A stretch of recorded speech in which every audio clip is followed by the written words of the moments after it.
नमस्कार दोस्तों, मैं मृदुल सारस्वत और फिर आपका स्वागत करता हूं आज के हमारे सेगमेंट हिंद विशेष में। दोस्तों, हिंद विशेष में आज हम आपको जो स्टोरी दिखाने वाले हैं, जिस स्थान के बारे में दिखाने वाले हैं या बताने वाले हैं, उसकी विशेषता के बारे में, वो है गढ़कुडार का किला। आप कैमरे से अगर हम दिखाएं आपको, यहाँ से लगभग 2-2.5 किलोमीटर दूर एक पहाड़ी पर एक किला दिखाई दे रहा है जिसे कहते हैं गढ़कुडार का किला, जो निवाड़ी जिले के में आता है और जिसकी झांसी से, जो मुख्य स्टेशन झांसी है, झांसी से जिसकी दूरी लगभग 70 किलोमीटर पड़ती है। इस किले की आज पूरी कहानी हम आपको बताएंगे। इस किले में क्या विशेषता है, ये किला क्यों प्रसिद्ध है, किसका किला है, इससे जुड़े हुए रहस्यों से आज पर्दा उठाएंगे। तो आज हम इसकी कहानी जब यहाँ शुरू कर रहे हैं तो यहाँ रुककर आपको इस किला 2 किलोमीटर पहले दिखाने का मेरा एक सबसे बड़ा प्रयोजन ये है कि इस किले के बारे में कहा जाता है कि ये किला अचंभित कर देने वाला है। दूर से ये किला दिखाई देता है, जैसे जैसे हम इसके करीब जाएंगे ये किला अदृश्य हो जाएगा, गायब हो जाएगा। ऐसी किदवंती, ऐसी इसके बारे में चर्चा यहाँ के लोग करते हैं।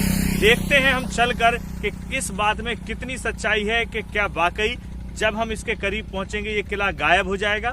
अगर गायब होता है तो क्यों गायब होता है, उसके पीछे के क्या कारण है, इन सब रहस्यों से पर्दा उठाएंगे। चलते हैं हम आगे। आप देख सकते हैं ये गढ़कुडार का किला, जिसके हम जैसे जैसे करीब पहुंच रहे हैं, अभी तक तो ये किला हमारी आंखों के सामने है। हमने अभी तक जितना सफर तय किया, लगभग 1 किलोमीटर का, अभी तक ये किला बिल्कुल मेरे सामने है, मेरी आंखों के सामने है। अब आगे भी देखते हैं कि क्या ये वाकई गायब होता है या नहीं गायब होता है। चलिए अब चालू रखते हैं और देखते हैं कि ये गायब हो रहा है या नहीं गायब हो रहा है। देख सकते हैं आप कि ये किला धीरे धीरे अपनी आंखों के सामने से गायब होने लगा है। कमाल की बात है, जैसा सुना था बिल्कुल वैसा ही पाया। अचानक पूरा किला हमारी आंखों के सामने से ओझल हो गया, गायब हो गया। सामने जो पहाड़ है उसके पीछे कहीं किला छुप गया, बिल्कुल देखने से एक चोटी तक नहीं दिखाई दे रही उस किले की। देखिए अभी किला ये पूरी तरीके से गायब हो गया था, अचानक फिर हमको नजर आने लगा और साफ दिखाई देने लगा ऊंची पहाड़ पर वो किला। पहाड़ इतना ऊंचा है कि दूर से ही किला नजर आता है, लेकिन इसके आर्किटेक्ट का कमाल समझे या कोई करिश्मा कि ये गायब हो जाता है। किले के ठीक सामने यहाँ पर एक मूर्ति लगाई गई है राजा की, तलवार लिए हुए। आप इस मूर्ति को देख रहे हैं, हम दिखाने की कोशिश कर रहे हैं। ये मूर्ति इस किले के उन्हीं राजा की है जिन्होंने इस किले का निर्माण कराया था, गढ़कुडार के किले का। इनको खेत सिंह खंगार के नाम से जाना जाता है। दोस्तों, हम लोग पूरा रास्ता पार करके पहाड़ियों को चढ़ते हुए, पत्थरों को चीरते हुए आखिर हम पहुंच ही गए हैं लगभग किले के पास, गढ़कुडार के किले के पास, जो बिल्कुल हमारी आंखों के सामने है। थोड़ी देर में ही हम पैदल चढ़ते हुए इस किले पर पहुंचेंगे।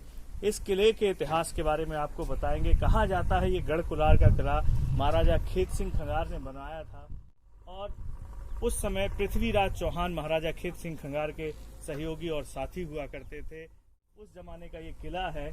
जब ये किला बनाया गया था, कहा जाता है इस किले को देखने में आप अगर गौर से देखें तो ये 1 या 2 खंड का दिखाई दे रहा है पहाड़ पे, लेकिन कहा जाता है इसके बारे में कि ये किला लगभग 5 खंड का है, जिसमें से इसके 2 या 3 खंड नीचे दबे हुए हैं और कुछ खंड ऊपर दिखाई देते हैं। और ये भी कहा जाता है कि इस किले के जो खंड नीचे दबे हुए हैं, जो मंजिल नीचे दबी हुई हैं, अंदर है, उनमें इतना धन है, इतना बड़ा तहखाना है, इतना धन है कि अगर उस धन को कोई निकाल सके या निकल आए तो कहा जाता है कि वो धन इतना है कि भारतवर्ष को सोने की चिड़िया में बदल सकता है।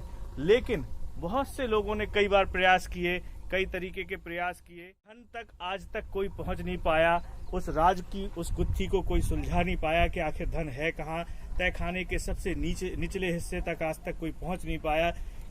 कहा कई बार ये भी गया कि लोगों ने कई बार छुपकर कोशिश की, लेकिन कहा जाता है कि इसमें जिसने रात बिताई या जो इसमें एक बार गया अंदर और रात में रुका, या उसने गलत नियत से, बुरी नियत से, धन निकालने की नियत से कोशिश की, वो कभी यहाँ लौट कर वापस नहीं आया। एक बार के किस्से के बारे में यहाँ के लोग, गांव के नीचे लोग, जैसे अभी हमने गांव वालों से भी नीचे पूछते हुए आए, उन्होंने बताया कि इस किले में एक बार पूरी की पूरी बारात 60-65 लोगों की पूरी बारात इस किले में घूमने गई और वो धीरे धीरे नीचे के उस तहखाने तक चली गई जिस तहखाने को निचले हिस्से में माना जाता है बंद होता है, और तब से आज तक वो बारात कभी लौटी ही नहीं, किसी ने उसको लौटते हुए नहीं देखा।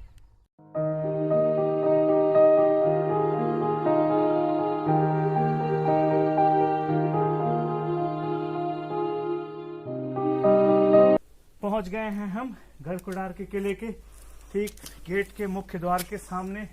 आप देख सकते हैं ये गढ़कुड़ार किले का प्राचीन दरवाजा है। आज भी इसकी डिजाइन नक्काशी पुराने समय की ही है और बहुत खूबसूरत है।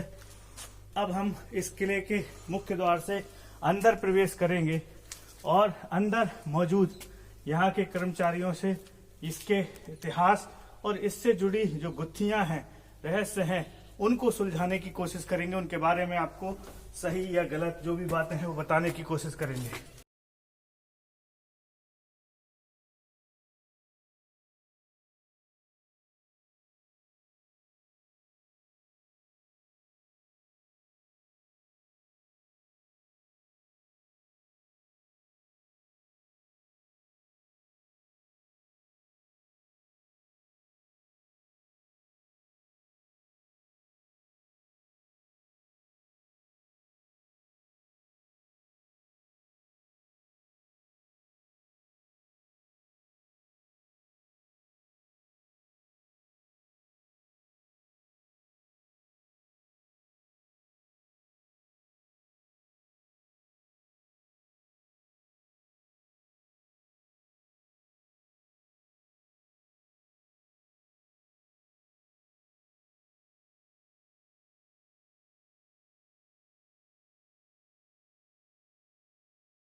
सुरक्षा गार्ड जो हमारे साथ हैं, इनको इस किले की पूरी जानकारी है। आइए हम इनसे ही जानते हैं इस किले की एक एक राज और रहस्यों को, और परत से परत उठाते जाते हैं इस रहस्य की, इस किले की रहस्य की परतों को आपके सामने दिखाने की कोशिश करते हैं। सबसे पहले हम जानेंगे इन गार्ड साहब का नाम और पूछेंगे ये कब से यहाँ तैनात हैं। भैया नमस्कार। नमस्कार। आपका क्या नाम? सुनील खंगार। सुनील खंगार। लगभग आप कितने साल से यहाँ हैं? 6-7 साल है। 6-7 साल हो गए। अच्छा, 6-7 साल है, आपको यहाँ की पूरी जानकारी है? हाँ, पूरी जानकारी। आप हमें सबसे पहले ये बताइए कि इस किले का निर्माण कब कराया गया था? इस किले का निर्माण का तो कोई पता नहीं है, तो इसका इतिहास भी अभी किसी ने नहीं जाना। तो जी बताते हैं कि ये 9वीं शताब्दी का बना है। 9वीं शताब्दी का बना हुआ है। अच्छा, इस किले को किसने बनवाया था? इस किले को सबसे प्रथम राजा महाराजा खेत सिंह और सोहन सिंह बुंदेला। राजा महाराजा खेत सिंह खंगार और फिर सोहन सिंह बुंदेला ने बनाया, जो यहाँ से राजधानी ओरछा ले गए। बाद में ओरछा राजधानी ले ओरछा के बाद टीकमगढ़ चली गई। अच्छा, ओरछा के बाद टीकमगढ़ चली गई।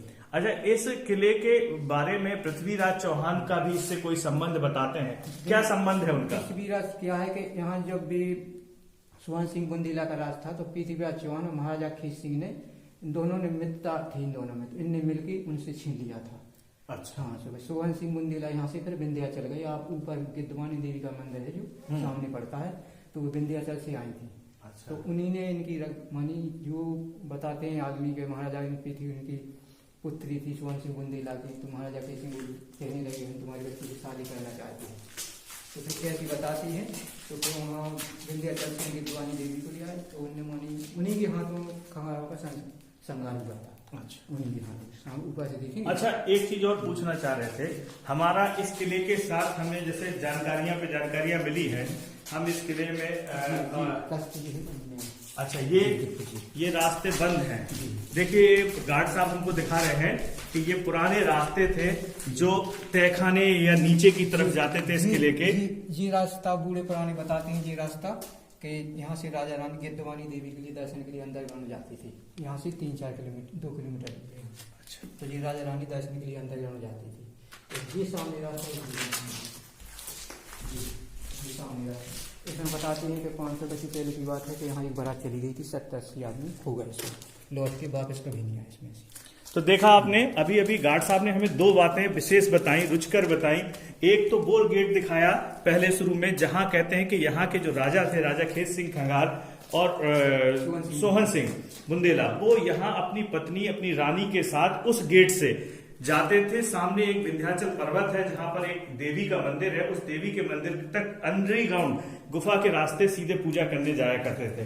दूसरा ये गेट एक और देखिए आप चुनवा दिया गया है, आप देखें, हम गौर से हम आपको दिखाने की कोशिश कर रहे हैं रोशनी में। ये गेट नीचे की ओर जाता है तहखाने में। इसके नीचे कहा जाता है, इस किला पूरा 7 खंडों में बना हुआ है। जहां हम खड़े हैं ये 5वां तल है, इसके नीचे 2 तल और हैं और 4 तल ऊपर है। नीचे के जो 2 तल हैं उन्हें अभी लगभग कुछ वर्षों पहले यहां बंद करा दिया गया, क्योंकि इसके पीछे का सबसे बड़ा कारण ये है, कहते हैं कि इस नीचे के जो 2 तल हैं उनमें खजाने की खोज में कई बार कई लोग आए लेकिन वापस नहीं गए।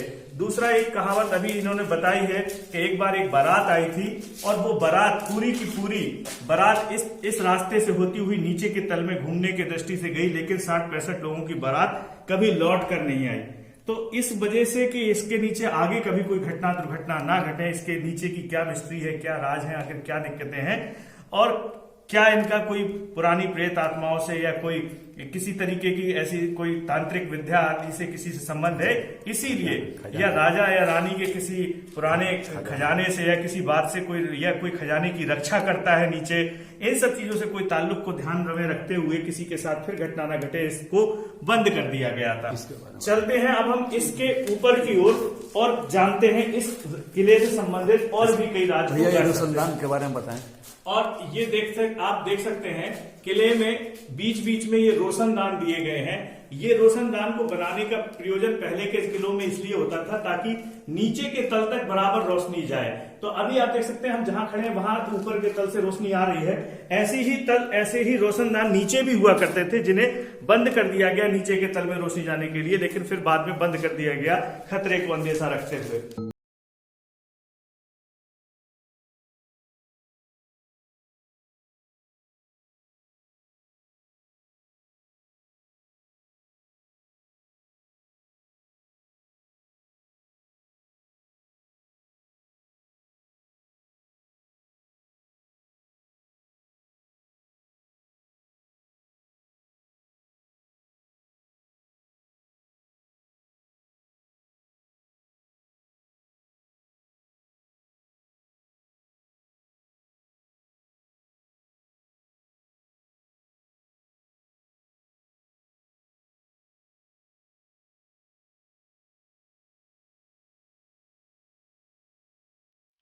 आप देख सकते हैं कि हमारे सामने किले के हम पहले तल जो 5वें तल पे थे अभी हम, जहां से हमारी प्रवेश हुआ था और 2 तल नीचे थे। उसके बाद हम जब 5वें तल से थोड़ा ऊपर आए हैं, छत पर आए हैं उसके, तो हमें एक पूरा का पूरा यहाँ पर एक आंगन टाइप का दिया है, बरादरी टाइप का दिया है, तमाम बरामदे टाइप के बने हैं और 2 खंड और दिए गए हैं, 3 खंड ऊपर दिए गए हैं। साथ साथ इस बरामदे में, इस आंगन में हम एक चीज देख रहे हैं, चबूतरा। एक हमें रुचकर चबूतरा लग रहा है जिस पर लिखा है जय बजरंग बली। जानते हैं इस चबूतरे के पीछे का क्या कारण है? जी, यहाँ हनुमान जी का मंदिर था पहले, वो पहला वीरान पड़ा तो आदमी धन के चक्कर में इनके मंदिर को पटक दिया था, तो उस मंदिर की मूर्ति ले जाके गढ़कुड़ार में स्थापना करा दी। तो इस मंदिर के नीचे ये 2 सामने चीरे दिख रहे हैं, सती चीरे, ये यहीं लगवा दिए, कोई जूता चप्पल पहन के इससे ना चढ़े। आइए अब हम इसके बाद आन के साथ और इसमें किले के अंदर और थोड़ी इसकी परतों को खोलने की कोशिश करते हैं और अंदर की तरफ चलते हैं। कहा जाता है कि ये इस किले के आसपास इतना सन्नाटा, इतना वीराना रहता है, कई बार इससे तंत्र मंत्र से इसके जोड़े गए हैं।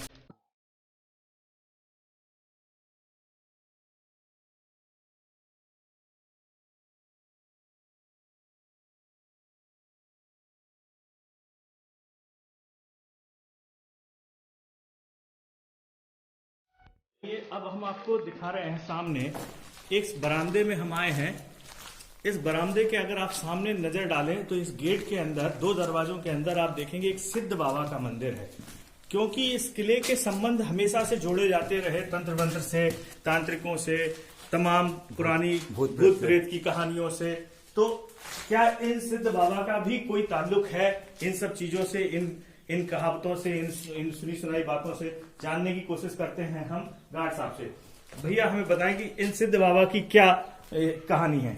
एक बाबा जी यहाँ रहते थे, जब यहाँ से राजा यहाँ से चले गए तो एक बाबा जी रहते थे, तो जो इन्हीं की पूजा करते थे सिद्ध बाबा। ये इसकी जो आपको तल में हम नीचे ले जा रहे हैं, हाँ। उस तल में थे पहले जी, फिर इनको ठेकेदार ने उठा के ऊपर देवड़ी कर दी जी, तो इनकी पूजा वो ही करते थे। तो ऐसा पहले ये हुआ कि यहाँ अकेले रहते थे, एक दिया जलाते थे। तो जैसे आप यार बड़े न लग जाए, हम आए तो उनसे पूछा इस बाबा को पता होगा कहाँ कुछ रखा है, तो उसने बोला भैया मुझे कोई पता नहीं, मैं तो इनकी सेवा में लीन हूँ।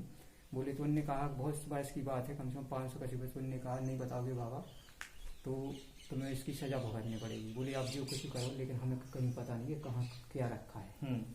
तो फिर बताते हैं बूढ़े पुराने के उस बाबा को यहाँ मानी जिंदा जला दिया था उन लोगों ने।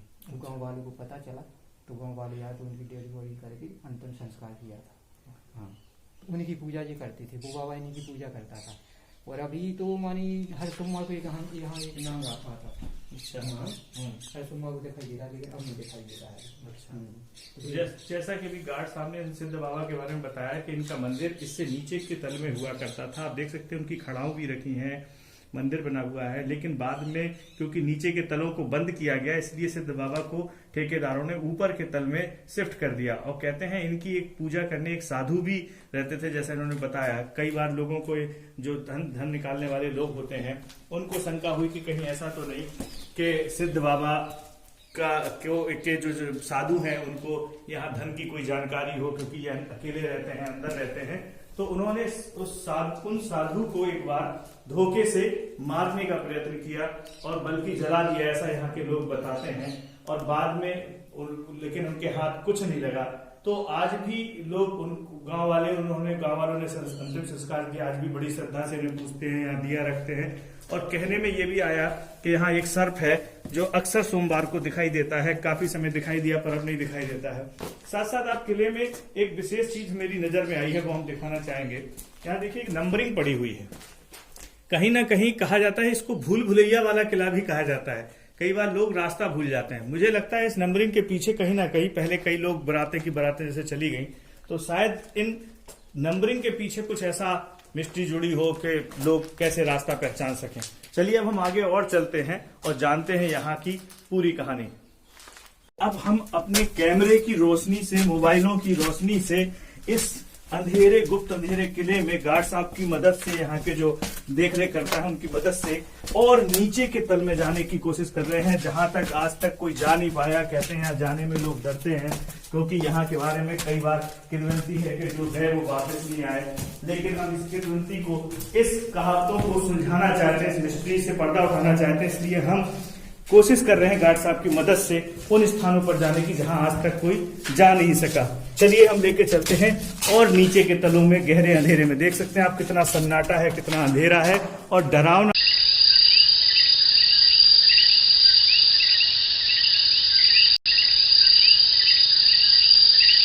जैसे जैसे हम अंदर घुस रहे हैं हमारा जिज्ञासा बढ़ती जा रही है, अंदर से सांसें फूल रही हैं, एक डर, अंदर से डर भी है और एक अंदर से खुशी भी है परतों को उकेरने की, तलाशने की।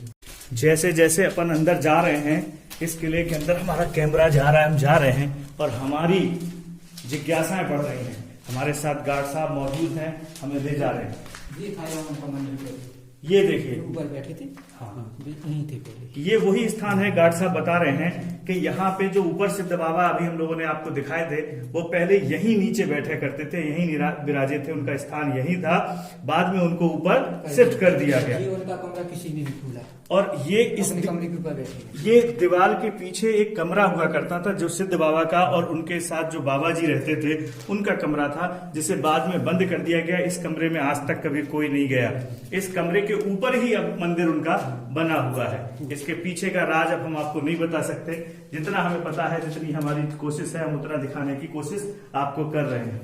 चलिए अब यहाँ से आगे बढ़ते हैं और अपन यहाँ से ऊपर भी निकल जाते हैं। यहाँ से ये सामने दिख रहा है, आप यहाँ से लेके आए आपको ऊपर, फिर यहाँ से आप ऊपर पहुंच जाएंगे। ये देखिए सामने एक बड़ी खूबसूरत सी सुरंग दिखाई दे रही है, गहरी, खुद बिल्कुल अंधेरी सुरंग दिखाई दे रही है। कहते हैं ये सुरंग सीधे ऊपर की मंजिलों की ओर जाती है, ऊपर की तरफ जाती है।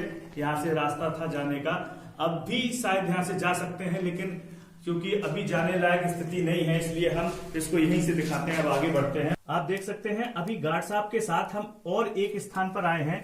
ये देख रहे हैं सामने एक गुफा दिखाई दे रही है, सुरंग दिखाई दे रही है। गार्ड साहब ने हमें बताया इसके बारे में। इसमें जूतों के निशान भी दिखाई दे रहे हैं। मुझे लगता है यहाँ से लोग गए भी हैं कई बार। कहते हैं इसका रास्ता सीधे इस किले के मुख्य गेट, जो बिल्कुल जहां से हमने प्रवेश किया था, मुख्य गेट पर निकलता है। सीधे आप बाहर यहां से निकल सकते हैं। तो ऐसे ऐसे दुर्लभ रास्ते इस किले में बनाए गए थे। इस किले को इतनी खूबसूरत तरीके से डिजाइन किया गया है कि कभी भी कोई भी कहीं से भी आ सकता है, कहीं से भी जा सकता है। केवल दुश्मन को छोड़कर अगर कोई इस किले के चप्पे चप्पे से वाकिफ नहीं है तो वो यहां से एक बार आने के बाद बाहर नहीं जा सकता। बाहर जाने का रास्ता सिर्फ उसको ही पता हो सकता था जिसको यहाँ की संपूर्ण जानकारी हो। तो इस किले को बनाने वाले आर्किटेक्ट का भी कमाल है कि उसने, चाहे इसकी मिस्ट्री रही हो गायब होने की किले की, चाहे इसकी एक मिस्ट्री रही हो भूल भुलैया के रूप में बनाने की, चाहे इसकी 7 खंडों को बनाने की मिस्ट्री रही हो, या गुफाओं की, हर गुफा का संबंध कहीं ना कहीं किसी न किसी तल से होता है, बाहर से होता है। तो इस तरीके से बनाया गया है कि इसकी जितनी भी आप सुलझाने की कोशिश करेंगे आप उलझते चले जाएंगे। तो हम नीचे के तलों से ऊपर की ओर आए हैं। इससे ऊपर के तल के ऊपर जाने के लिए तो गार्ड साहब से पहले यहाँ के बारे में पूछते हैं। यहाँ हमें सामने कैमरे में देख सकते हैं आप, इस हॉल में एक लकड़ी दिखाई दे रही है, टेढ़ी, लगभग एस के आकार की। इस लकड़ी का कोई विशेष प्रयोजन, कोई विशेष कारण है या कोई इसकी जानकारी है, वो हम गार्ड साहब से पूछते हैं। ये लकड़ी क्या है कि अभी पहले लोहा उतना नहीं चलता था, तो जी इसको सटन, पहले अपन सटन बोलते हैं, और जी ढार के लेंटा कहते हैं। ये लकड़ियां लगा के इसमें पत्थर भर के ऊपर मुरम डाल के छोले के पत्ते और लेंटा कर देते, तो लकड़ियां काट देते, तो लेंटा पूरा नीचे गिर पाता था, ढूला गिर पाता था जी। और कुछ लकड़ियां ने इस बरंडे में छोड़ दी, नाम नागले के लोग आ गए, उनको देखे कि इतनी वर्ष की ये लकड़ी लगी है। तो लगभग ये कितने वर्ष पुरानी लकड़ी है? 1000 वर्ष। देखिए आपके सामने एक लकड़ी दिखाई दे रही है। इन्होंने इसकी आर्किटेक्ट की पूरी बनाने की कला भी बताई है कि पहले कैसे लेंटर डाले जाते थे, कैसे ढूला बांधा जाता था। तो उसमें ऐसी लकड़ियों का एक ढूला बनाया जाता था, सहारा लिया जाता था। और आज भी ये लकड़ी लगभग 1000 साल से ऊपर की है। बता रहे हैं कि आज भी ऐसी की ऐसी लगी है। ये दिखाने के लिए छोड़ दी गई है कि कैसे लकड़ी लगाई जाती थी। कमाल की बात है, लकड़ियां, इतने वर्ष पुरानी लकड़ी भी आज भी हूबहू वैसी की वैसी रखी हुई है। किले के चारों तरफ आप देख सकते हैं, दूर दूर तक कोई गांव नहीं है, कोई बसियत नहीं है। आज भी कितना ऐतिहासिक क्षेत्र लगता है, कितना सुंदर क्षेत्र लगता है प्राकृतिक दृष्टि से। और इसी के बीच ये किला बना है। आप नीचे गौर करेंगे, हम आपको दिखाने की कोशिश कर रहे हैं। इस किले की 4 दीवारी जो चारों तरफ से बनी हुई है, उसके बीच बीच में गुंबद भी बने हुए हैं। आप देख सकते हैं हम किले के दूसरे हिस्से की तरफ आए हैं। इस हिस्से में एक हमें जगह बताई गई है जिसे बावड़ी कहते हैं। देखें आप, घने पेड़ों के बीच में एक छोटा सा तलैया टाइप की दिख रही है, एक पानी का स्रोता दिखाई दे रहा है और एक गुंबद टाइप का बना हुआ है। ये बावड़ी, ये तलैया, कहा जाता है कि उस जमाने में हजारों वर्ष पहले इस किले में पानी की पूर्ति किया करती थी। पानी पीने का या जो भी संसाधनों की जरूरत का पानी होता था वो सब इस बावड़ी से लिया जाता था। आइए अब हम आपको लेके चल रहे हैं। ये सबसे ऊपरी तल में से के नीचे एक और जो तल है, 6वां तल, उसमें एक कमरा बना हुआ है। आप देख सकते हैं ये कमरा उस समय राजा रानी का शयन कक्ष हुआ करता था। यहाँ पर वो विश्राम करते थे, सोते थे, रहते थे। अब इस कमरे के ठीक सामने अगर हम चले तो आपको दिखाने की कोशिश कर रहे हैं। इस कमरे के ठीक सामने जो शयन कक्ष है, इसके ठीक सामने ये 2 पत्थर दिए गए हैं। इनके बीच में एक छोटा सा स्थान दिया गया है, लगभग 3-3.5 फुट का एरिया है। और इसके ठीक सामने आप देख सकते हैं गौर से पूरा का पूरा नीचे का बरामदा या पूरा आंगन आपको दिखाई दे रहा है। कहते हैं इस स्थान पर राजा सिंहासन लगाकर बैठते थे और बैठकर यहाँ से नीचे जो जनता बैठती थी, अपनी समस्याएं लेकर आती थी, अपने परेशानियां और दुख सुख लेकर आती थी, उनसे चर्चा करते थे, उनकी समस्याओं का समाधान करते थे। आप नीचे देख सकते हैं एक बहुत इंटरेस्टिंग चीज दिखाएंगे हम आपको रोशनदानों के बारे में, जिसकी हमने नीचे चर्चा की थी। इस आंगन में आपको रोशनदान भी दिखाई दे रहे हैं, ये नीचे रोशनी के लिए बनाए गए थे। आपको लेके चल रहे हैं इस गढ़कुंडार के किले के सबसे ऊपरी तल 7वें तल की में, जो इसका सबसे ऊंचा स्थान है। यहाँ से आप दूर दूर तक के नज़ारों को देख सकते हैं। यही इस किले का सबसे आखिरी और 7वां तल है। इस किले के टोटल 7 तल है, जिसमें से हमने पहले बताया था 2 तल नीचे थे और 5 ऊपर। तो ये सबसे ऊपरी तल है, 7वां तल है, जहाँ से हम चारों दिशाओं को, पूरी चारों तरफ की दिशाओं पर नजर रखी जा सकती है। इस खूबसूरती से इस किले को बनाया गया था कि दुश्मन कहीं से भी आए, किसी भी दिशा से आए, इस किले के ऊपर चारों साइड आप देखेंगे 7वें तल पे 4 कमरे दिए गए हैं कोनों पर। इन कमरों को बनाने का प्रयोजन इसका यही होता था कि इन कमरों से चारों दिशाओं में नजर रखी जाती थी। हम आपको लेके आए हैं इस किले के 7वें तल के सबसे ऊपर छत पर, और यहाँ से हम चारों तरफ का नज़ारा हम आपको पहले भी दिखा चुके हैं कि यहाँ से हर दिशा आपको साफ, बिल्कुल दूर दूर तक, लगभग यहाँ से 20 किलोमीटर, मेरे ख्याल से आज के समय में भी लगभग 15 से 20 किलोमीटर तक की दूरी साफ देखी जा सकती है। झील दिखाई दे रही है, एक तालाब दिखाई दे रहा है, उसके बगल में एक मंदिर दूर दिखाई दे रहा है, पहाड़ से लगा हुआ, गुलाबी कलर का जिसका गुंबद है। ये वही देवी हैं जिनकी पूजा करने यहाँ से राजा रानी गुफा के मार्ग से जाया करते थे, जिस गुफा का जिक्र हम लोगों ने नीचे किया था। जानते हैं अब यहाँ के गार्ड साहब से इस यहाँ के मंदिर के बारे में, वो सामने जो दिया गया है। यहाँ एक और बहुत पुरानी किंवदंती है जिसका इस किले से संबंध है, यहाँ के खजाने के बारे में। यहाँ कहा जाता है कि यहाँ अकूत खजाना है, इतना खजाना है कि देश को वापस सोने की चिड़िया बना सकता है। उस बात में कितनी सच्चाई है। साथ साथ हम जानेंगे बौना चोर के बारे में। ये जिक्र मैंने इसलिए किया कि इस किले को बहुत से लोग बौना चोर का किले के नाम से जानते हैं कि ये बौना चोर का किला है। तो इस बात में भी कितनी सच्चाई है, क्या वाकई कोई बौना चोर था, क्या वाकई ये बौना चोर का भी किला था, बौना चोर का इससे क्या संबंध है या नहीं है, ये सब हमें बताएंगे यहाँ मौजूद यहीं के कर्मचारी गार्ड साहब। पहले तो हम गिद्धवानी देवी की कहानी बताएंगे। जब महाराजा खेत सिंह और पृथ्वीराज चौहान ने सुवन सिंह पे आक्रमण करके ये छीना, तो सुवन सिंह बुंदेला यहाँ से विंध्याचल चले गए। ठीक है, विंध्याचल गए तो उनने ये ठाकुरवी कुल देवी हैं, जी ठाकुरवी कुल देवी हैं, तो उनने अपनी समस्या सुनाई। तो माँ ने कहा ठीक है राजन, चलने को हम तैयार हैं, लेकिन हम पाप नहीं करेंगे, संगार हम नहीं करेंगे, जो हम अकल बताएंगे वो काम आप करेंगे। बोले ठीक है। तो बोले, तो उनने कहा कि ठीक है, हम हमारी भी साथ है, तो यहाँ से हम गिद्ध पे सवार होकर जाएंगे और जहाँ हमारा गिद्ध बैठ जाएगा तो वहीं मंदिर बनवा देंगे। तो इनने कहा ठीक है, हमें आपकी साथ स्वीकार है। तो विंध्याचल से गिद्ध चला, तो पहले जी शेरा वाली थी, गिद्ध पे बैठ के आई, तो वो गिद्धवानी हो गई। तो आके इस टोरिया पे बैठ गया, जी सामने टोरिया है। यहाँ इनका सुवन सिंह बुंदेला ने इनका मंदिर का निर्माण करवाया। इन 900 वर्ष इनको हो गई, 900 वर्ष हो चुकी हैं इनको। तो ये सामने ये बांध देख रहे हैं आप, कुंड, इनके कुंड की बांध नहीं बनता था, पूरा पानी फट जाता था पानी के बहाव से। फिर जी वहाँ मंदिर में पहुँची, बोली माँ आपका कुंड का बांध नहीं। तो उनने जी कहा कि सुवन सिंह ऐसी बांध नहीं बनेगा हमारे कुंड का, जैसे ही आपका पहला पुत्र हुआ उसकी बलि आपको चढ़ानी पड़ेगी। ये बोले स्वीकार है माँ। तो बोले जाओ, ये मस्त बांध बन जाएगा। ऐसी बांध बन गया, पूरा तालाब भर गया। इनके 1 साल बाद इनके पुत्र हुआ, तो ये लेके मंदिर में पहुँची, तो पत्थर की मूर्ति असली रूप में आ जाती है। वो कहती है कि सुवन सिंह जो वादा आपने किया था वो निभाओ। बोले हम तो वही कहा। तो वो अपने बच्चे को उनकी ड्योढ़ी पे पार के अपनी खड़क से अपने बच्चे का वहाँ शीश पे काट देती है सुवन सिंह। वहाँ गिद्धवानी देवी प्रगट हो जाती हैं, तो वो अपनी वो रक्त की बूंद से उनके बच्चे का सिर जोड़ती है। तो पहले जो लोग चंदे लिखते थे, तो बूंद से बुंदेला ठाकुर लिखना इनसे इन लोगों ने शुरू किया। तो ये बुंदेलों की कुल देवी है। तो बोना चोरों को कहीं महल नहीं होती है, बोना चोर इसमें रहा है, केवल सामंत की तरह रहा। जब महाराजा जी बुंदेला यहाँ से गए ओरछा, तो वो बोनी चोर को सुपुर्द कर गए। तो तो आला उदल महोबा से बोना चोर की लेनी गड़बड़ा आती थी, क्योंकि इसके बिना भी कहीं आक्रमण नहीं कर सकते थे। ये था नातिकत का, तो पूरे नर्दों में कहीं भी उन्हें पता लगा के देता था कि तुम कहाँ से घुस सकते हो, कहाँ से आक्रमण कर सकते हो। उसने भी एक शर्त रखी थी कि हम आपके साथ मेहनत करेंगे तो हमें क्या मिलेगा। बोले बोना बताओ तुम्हें क्या चाहना। बोले राजन जोन जोन महल पे तुम विजय करोगे वहाँ की लूट करके हम गड़बड़ा के किले में रखेंगे। तो उन लोगों ने बाउंड गढ़ी पे विजय प्राप्त की थी। ये किला है जैसे अमराज, यहाँ से ये गढ़ी है, तो इसमें बताते हैं बूढ़े जो बुजुर्ग कि इसके नीचे जो तीसरा खंड है उसमें रखी है। वहाँ भी एक खासियत पाई गई है, उसकी जब अपन जीने से नीचे उतरेंगे उसमें तो एक पानी जैसे आप रतनगढ़ गए हुए तो इतना पानी लड़ाई लड़ती थी तो उसमें पानी ऐसा था अपन लगा ले तो वो सही हो जाता। इसके नीचे जो खंड इस तरफ बीच में इसको पार नहीं कर पाता, उसमें इतना जहरीला पानी जो उसमें जाता है वो पानी मर जाता है, गल जाता है। तो उस टैंक को पार नहीं कर पाता। जो उसमें बताते हैं बूढ़े पुराने तो उसमें संपत्ति रखी, तो पहला इनका के दवाई मुझे थे उसके पीछे उनका धन है, तो वहाँ कोई उसमें नहीं जा पाता कोई।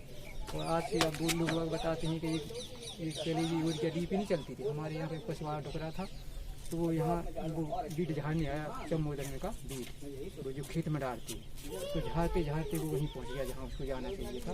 वहाँ उसके भागे थे, वहाँ पहुँच गया तो फिर 4 दिन नहीं निकला वो इसमें। तो टुकड़िया ने बोला कि वो ढूंढे की बोली बब्बा वहाँ किले में गए थे बीट झाड़ने के लिए बटन में डालने की, तो बोले इसमें आए तो वो टुकड़ा 4 दिन बाद बाहर निकला था। उसने बताया था कि वहाँ इतना रखा है हमारा तो देखी से मन भर गया। उसने जी माँ से कहा कि माँ हमें तो एक रास्ता दे दे, तो हमें इतनी रोशनी बता दे हम बाहर निकल जाए। तो इसके नीचे से खाई प्राप्ति है, तो इस बॉन्ड के बाहर वो आके निकला था। तो उसने बताया कि वहाँ आज का छोटा सा तालाब है, तो बहुत सारी दौलत रखी है वहाँ, लेकिन वहाँ कोई पहुँच नहीं पाता। वो तो हमें कहा झाड़ते झाड़ते वहाँ पहुँच गए। आपने सुना गार्ड साहब से, उन्होंने खजाने की एक बहुत अच्छी रोचक स्टोरी सुनाई कि इस किले में इतना अकूत खजाना है। ये बात बिल्कुल सच है, ऐसा इनका मानना है, क्योंकि इन्होंने एक कहानी सुनाई कि यहाँ का एक रहने वाला जो चमगादड़ों की बीट झाड़ने के लिए आता था खेतों में डालने के लिए, क्योंकि वो खाद का काम करती है, वो बीट झाड़ते झाड़ते झाड़ते एक बार उस स्थान पर पहुंच गया नीचे के तल में जहां अकूत खजाना मौजूद है, जहां देवी की मूर्ति भी है, गिद्धवाहिनी की देवी की मूर्ति भी है, और वो जहरीला तालाब भी इस किले के नीचे मौजूद है जिसको कोई पार करते ही मर जाता है। तो वो जब यहाँ आया उसने बहुत कोशिश की, लेकिन वो 4 दिन तक यहीं बंद रहा, लेकिन निकल नहीं पाया। पहुंच तो गया लेकिन निकल नहीं पाया। अंत में उसने गिद्धवाहिनी देवी से प्रार्थना की कि मुझे बस निकलने का रास्ता दे दो माँ, हमें बाकी आपके खजाने से कोई लेना देना नहीं। तो उसको एक रोशनी दिखाई दी और रोशनी के सहारे वो एक बार उस किले से बाहर निकल गया। बाहर निकलते ही वो दरवाजा बंद हो गया। उसके बाद फिर उसने कई लोगों को मदद करनी चाहिए या कई बार कोशिश भी की, लेकिन कभी वो ना तो दरवाजा ढूंढ पाया, ना वो रास्ता ढूंढ पाया, ना कभी फिर उस स्थान पर पहुंच सका। अब हम मौजूद हैं गढ़कुटार किले के उस स्थान पे जिसे राजा और रानी की रसोई कहा जाता था। देखिए ये वही रसोई है, उस जमाने की रसोई है जहां रानी के लिए और राजा के लिए यहाँ भोजन तैयार किया जाता था। ये नीचे अगर आप गौर करें, देखिए ये टूटे हुए स्थान दिखाई दे रहे हैं, ये उस जमाने के चूल्हे हुआ करते थे जहां पर खाना बनता था। यहाँ पे उनकी दासियां खड़े होकर खाना बनाती थी। ये खाना बनाने और रखने का स्थान होता था जो आपको दिखाई दे रहा है अलमारी नुमा। और इसके नीचे ये देख रहे हैं आप कि छोटा सा एक गुफा टाइप की है, एक जगह है। ये पूरा का पूरा इसमें लकड़ी का, देखिए ये चौखट भी आज भी लगा हुआ है, टूटा हुआ है। इसमें एक केवड़िया लगी होती थी। इसमें खाने को या भोजन से संबंधित जो भंडार होता था उसको स्टोर किया जाता था। और ये ऊपर आप देखेंगे इस भंडार के ऊपर एक छोटी सी जगह है, यहाँ पर रानी बैठकर अपना भोजन निर्माण देखा करती थी और सामने से खिड़की से सुंदर हवा का आनंद भी लिया करती थी। इसमें जो चित्रकारी आप देख रहे हैं ऊपर ब्राउन कलर की, ये पूरी की पूरी चित्रकारी प्राकृतिक मेहंदी रंगों से बनी हुई है और ये उसी जमाने की है, जिस समय का ये किला है उसी जमाने की ये चित्रकारी है जो आप ऊपर दिखाई दे रही है। अगर इस तरफ गौर करें अपन तो इस रसोई के ठीक सामने इस तरफ आप अगर देखेंगे तो ये पानी का ग्रह होता था। यहाँ पर पीने का पानी स्टोर करके घड़े वगैरह आदि रखे जाते थे। आप देख सकते हैं, हम आपको दिखाने की कोशिश कर रहे हैं। ये पत्थर आप देख सकते हैं, इस पत्थर लगा हुआ है, एक नीचे रोशनदान दिया हुआ है, इस रोशनदान के ऊपर एक पत्थर दिया गया है। इस पत्थर पे कोई भाषा लिखी हुई है। कहा जाता है कि पहले जमाने में ऐसी भाषाएं इसलिए इस लिहाज से लगा दी जाती थी कि पहले जो खजाने होते थे, खजानों की सुरक्षा के लिए एक इस तरीके की भाषा को लिख के लगा दिया जाता था कि वो भाषा वही लोग जानते थे कि किस तरीके से खजाने की गुत्थी सुलझाई जाए, कैसे खजाने तक पहुंचा जाए। दोस्तों, आज हमने हमारे हिंद विशेष के इस एपिसोड में आपको एक ऐसे ऐतिहासिक किले के बारे में बताया जो प्राकृतिक दृष्टि से भी, ऐतिहासिक दृष्टि से भी और सुंदरता की दृष्टि से भी और गुत्थियों और राज के दृष्टि से भी बहुत ही अहम किला है। लेकिन बहुत कम लोग यहाँ तक पहुँच पाते हैं क्योंकि सरकारी सुविधाएं आज भी इसमें कम हैं। यहाँ तक इसका उतना प्रचार प्रसार नहीं हो सका। ऐसे गढ़ कुडार के किले की हमने पूरी कहानी, पूरी हिस्ट्री और यहाँ के बारे में एक एक इतिहास की एक एक परत को आपको बाखूबी दिखाया है। मुझे पूरा यकीन है कि आपको हमारा ये एपिसोड पसंद आया होगा, हमारी ये गढ़ कुडार के किले की कहानी पसंद आई होगी। तो दोस्तों, अगर आपको हमारे ये एपिसोड अच्छा लगा तो हमारा आपसे निवेदन है कि आप हमारे चैनल को सब्सक्राइब कीजिए, लाइक कीजिए और हो सके तो नीचे दिए गए नंबर पर कमेंट्स भी कीजिए ताकि हम समय रहते आपको इससे जुड़े अच्छे अच्छे रोचक रहस्यों के बारे में बताते रहें, नई कहानियों के बारे में बताते रहें। इसी के साथ मैं आपका दोस्त मृदुल सारस्वत इजाजत लेता हूं आपसे। जय हिंद।